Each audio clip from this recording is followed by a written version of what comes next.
Hi friends, ಇವತ್ತು ನಾನು ಸಿಂಪಲ್ಲಾದ ತುಂಬಾ ರುಚಿಯಾದ ಸೈಡ್ ಡಿಶ್ನೊಂದಿಗೆ ಬಂದಿದ್ದೀನಿ. ಇದನ್ನು ನಾವು ಇಂಗು ಮೆಣಸು ಅಂತ ಕರಿತೀವಿ.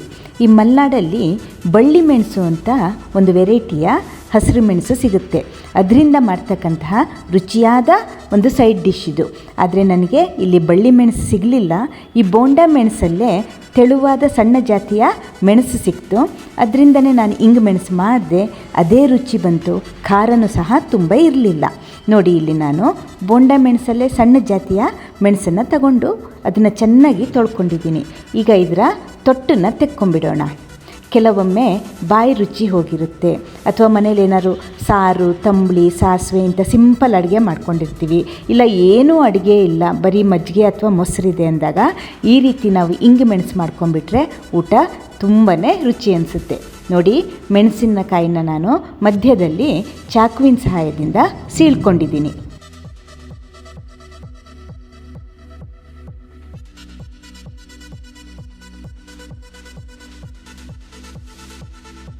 ಈಗ ಒಂದು ಬಾಣಲಿಲಿ 2 ಅಥವಾ 3 ಸ್ಪೂನ್ ಕೊಬ್ಬರಿ ಎಣ್ಣೆನ ತಗೊಂಡು ಕಾಯಿಸ್ಕೊತಾ ಇದ್ದೀನಿ. ಇದಕ್ಕೆ ಕೊಬ್ಬರಿ ಎಣ್ಣೆ ಹಾಕಿದ್ರೇ ರುಚಿ. ನಿಮಗೆ ಕೊಬ್ಬರಿ ಎಣ್ಣೆ ಇಷ್ಟ ಆಗಲಿಲ್ಲ ಅಂದರೆ ನೀವು ರಿಫೈನ್ಡ್ ಆಯಿಲ್ನ ಸಹ ಬಳಸ್ಕೋಬೋದು. ಈಗ ಇದು ಎಣ್ಣೆ ಕಾದ್ಮೇಲೆ ನಾನು ಸೀಳಿಟ್ಕೊಂಡಿರ್ತಕ್ಕಂತಹ ಹಸಿಮೆಣಸನ್ನು ಹಾಕಿಬಿಟ್ಟು ಚೆನ್ನಾಗಿ ಫ್ರೈ ಮಾಡ್ತಾಯಿದ್ದೀನಿ. ಈ ಹಸಿಮೆಣಸನ್ನು ತಿನ್ನೋದ್ರಿಂದ ಕೆಲವರಿಗೆ ಗ್ಯಾಸ್ಟ್ರೈಟಿಸ್ ಆಗುತ್ತೆ, ಹೊಟ್ಟೆ ಪ್ರಾಬ್ಲಮ್ ಆಗುತ್ತೆ ಅಂತಾರೆ. ಆದರೆ ಹಸಿಮೆಣಸಲ್ಲಿ ಎಷ್ಟೊಂದು ಹೆಲ್ತ್ ಬೆನಿಫಿಟ್ಸ್ ಇದೆ ಗೊತ್ತಾ. ಇದು ನಮ್ಮ ಡೈಜೆಷನ್ನ ಇಂಪ್ರೂವ್ ಮಾಡುತ್ತಂತೆ. ಅದೇ ರೀತಿ ಮೆಟಬಾಲಿಸಮ್ನ ಬೂಸ್ಟ್ ಮಾಡಿ ವೆಯ್ಟ್ ಮ್ಯಾನೇಜ್ಮೆಂಟ್ಗೆ ಹೆಲ್ಪ್ ಮಾಡುತ್ತೆ. 1-2 ನಿಮಿಷ ಹುರಿದಾದ್ಮೇಲೆ ನಾನೊಂದು 1/4 ಸ್ಪೂನಷ್ಟು ಇಂಗನ್ನು ಇದಕ್ಕೆ ಹಾಕ್ಕೊಂಡು ಹುರಿತಾ ಇದ್ದೀನಿ.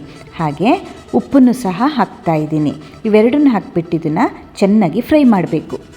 ಹಾರ್ಟ್ ಹೆಲ್ತ್ಗೂ ಇದು ತುಂಬ ಒಳ್ಳೆಯದಂತೆ. ಕೊಲೆಸ್ಟ್ರಾಲ್ ಲೆವೆಲ್ನ ಮತ್ತು ಬ್ಲಡ್ ಪ್ರೆಷರ್ ಲೆವೆಲ್ನ ಇದು ಕಡಿಮೆ ಇಡುತ್ತಂತೆ. ಹಾಗೆ ಬ್ಲಡ್ ಸರ್ಕ್ಯುಲೇಷನ್ನ ಇಂಪ್ರೂವ್ ಮಾಡುತ್ತಂತೆ. ನೋಡಿ, ಹಸಿಮೆಣಸು ತುಂಬಾ ಬಾಡಿದೆ. ಈಗ ನಾನು ಇದಕ್ಕೆ ಒಂದು ಸಣ್ಣ ಬಟ್ಲಲ್ಲಿ ಮೊಸರನ್ನು ಹಾಕ್ತಾಯಿದ್ದೀನಿ. ಕೆಲವರು ಮೊಸರು ಬದಲು ಲಿಂಬೆಹಣ್ಣನ್ನು ಸಹ ಈ ಹಂತದಲ್ಲಿ ಹಾಕ್ತಾರೆ. ನಿಮ್ಗೆ ಯಾವುದು ಬೇಕೋ ಅದನ್ನು ಹಾಕ್ಕೊಳ್ಳಿ. ಮೊಸರಿಲ್ಲ ಅಂದರೆ ಹುಳಿ ಮಜ್ಜಿಗೆ ಸಹ ನಡೆಯುತ್ತೆ. ಮೊಸರು ಹಾಕಿದ ಮೇಲೆ ಇದನ್ನು ಚೆನ್ನಾಗಿ ಫ್ರೈ ಮಾಡಬೇಕು. ಹಸಿಮೆಣಸು ನ್ಯಾಚುರಲ್ ಪೇನ್ ರಿಲೀವರ್ ಅಂತೆ. ಅದೇ ರೀತಿ ಆ್ಯಂಟಿ ಇನ್ಫ್ಲಮೇಟರಿ ಪ್ರಾಪರ್ಟೀಸು ಇದರಲ್ಲಿ ಇದೆಯಂತೆ.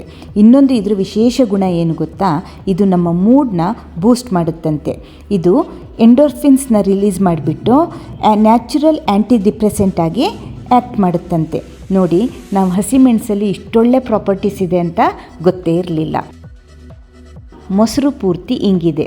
ಒಂದು ರೀತಿಯ ಹಿಟ್ಟಿನ ರೀತಿ ಇಲ್ಲಿ ಫಾರ್ಮ್ ಆಗಿದೆ. ಈ ಹಿಟ್ಟೇನಿದೆ ಇದು ಮೆಣಸಿನ ಮೇಲೆ ಕೋಟ್ ಆಗಬೇಕು. ಮೆಣಸಿನ ಒಳಗಡೆ ಮೊಸರು ಮತ್ತು ಉಪ್ಪಿನ ರುಚಿ ಸೇರ್ಕೋಬೇಕು. ಅದೇ ರೀತಿ ಅದರ ಮೇಲೆ ಈ ಮೊಸರಿನ ರೆಸಿಡ್ಯೂ ಏನಿದೆ ಇದು ಅದರ ಮೇಲೆ ಚೆನ್ನಾಗಿ ಕೋಟ್ ಆಗಬೇಕು. ನೋಡಿ, ರುಚಿಯಾದ ಬಾಯಲ್ಲಿ ನೀರಿರಿಸುವ ಇಂಗು ಮೆಣಸು ರೆಡಿ ಇದೆ. ಈಗ ನಾವು ಫ್ಲೇಮನ್ನು ಆಫ್ ಮಾಡಿಕೊಡೋಣ. ಈ ಇಂಗು ಮೆಣಸು ಏನಿದೆ ಇದನ್ನು ನಾವು 4-5 ದಿನದ ತನಕ ಸ್ಟೋರ್ ಮಾಡಬಹುದು. ಫ್ರಿಜ್ಜಲ್ಲಿಟ್ಟರೆ 8-10 ದಿನದ ತನಕ ಇಟ್ಕೊಂಡು ಯೂಸ್ ಮಾಡಬಹುದು. ನಾನಿವತ್ತು ಮನೇಲಿ ಕುಚ್ಚಿಗೆ ಅಕ್ಕಿ ಗಂಜಿ ಮಾಡಿದ್ದೆ. ಮಾವಿನ ಮಿಡಿ ಉಪ್ಪಿನಕಾಯಿ, ಗಂಜಿ ಹಾಗೆ ಇಂಗು ಮೆಣಸು. ಇದು ಮೃಷ್ಟಾನ್ನ ಭೋಜನ. ನೋಡಿ, ಒಮ್ಮೆ ಟ್ರೈ ಮಾಡಿ. ನಿಮ್ಮ ಅಭಿಪ್ರಾಯನ ಕಾಮೆಂಟ್ ಬಾಕ್ಸಲ್ಲಿ ತಿಳಿಸಿ.